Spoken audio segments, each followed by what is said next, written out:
কিছুক্ষণ আগে, ঘন্টা দুই আড়াইক আগে, বাংলাদেশে ঢাকায় একটি অত্যন্ত দুঃখজনক এবং জঘন্য একটি ঘটনা ঘটেছে।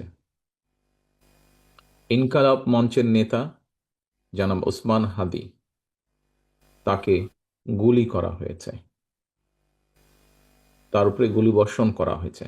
আমরা কিছুদিন আগে দেখেছি চট্টগ্রামে একইভাবে আমাদের আরেক প্রার্থীকে গুলি করা হয়েছিল। প্রিয় ভাই বোনেরা, প্রথমেই আমি এই ঘটনার জন্য তীব্র ঘৃণা এবং প্রতিবাদ জানাচ্ছি। আমাদের উচিত হবে সারা বাংলাদেশে গণতন্ত্রের পক্ষে যত মানুষ আছে প্রত্যেকটি মানুষের উচিত হবে এই ঘটনার তীব্র প্রতিবাদ এবং ঘৃণা জানানোর। আসো, আমাদের আজকের এই অনুষ্ঠান থেকে আমরা এই ঘটনার প্রতি তীব্র ঘৃণা এবং প্রতিবাদ জানাই এবং একই সাথে বিএনপি এবং ছাত্র দলের দায়িত্বশীল একজন কর্মী হিসাবে আমাদের দায়িত্ব হবে প্রশাসনকে, যারা এই ঘটনার সুষ্ঠু তদন্ত করবে, তাদেরকে আমাদের অবস্থান থেকে সহযোগিতা করার কোনো স্কোপ সুযোগ যদি থাকে, আমরা আমাদের সর্বোচ্চ সহযোগিতা করব, যাতে করে তারা প্রকৃত যে দোষী ব্যক্তি তাদেরকে খুঁজে বের করে দেশের আইন অনুযায়ী তাদেরকে শাস্তি প্রদান করতে পারে। প্রিয় ভাই বোনেরা, দেশ একটা অত্যন্ত সংকটের ভিতর দিয়ে যাচ্ছে। আমরা দেখেছি গত এক বছরে বিভিন্ন সময় বিভিন্ন ব্যক্তি, বিভিন্ন সংগঠনের সদস্যরা হুমকি দিয়েছে প্রকাশ্যে যে প্রত্যাশিত নির্বাচন আগামী ফেব্রুয়ারি মাসে, সে নির্বাচনকে তারা হতে দেবে না, বাধাগ্রস্ত করবে। প্রকাশ্যে হুমকি দিয়েছে একটি দল, গোষ্ঠী বা কিছু ব্যক্তি এই দেশকে, দেশের মানুষের শান্তি, স্থিতিশীলতা বিনষ্টের জন্য উঠে পড়ে লেগেছে। এবং এই কারণেই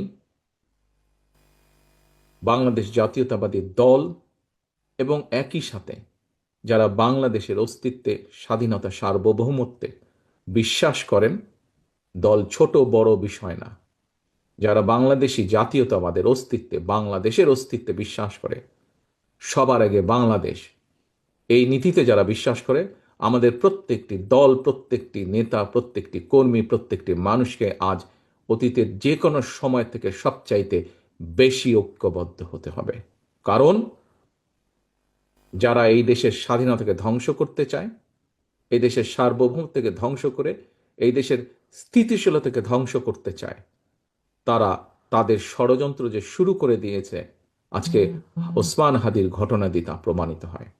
আমরা বিভ্রান্তি ছড়ানো থেকে প্রত্যেককে বিরত থাকতে হবে। কেউ যাতে কোনো বিভ্রান্তি ছড়ানোর সুযোগ না পায়, সেই ব্যাপারে আমাদেরকে সচেতন থাকতে হবে।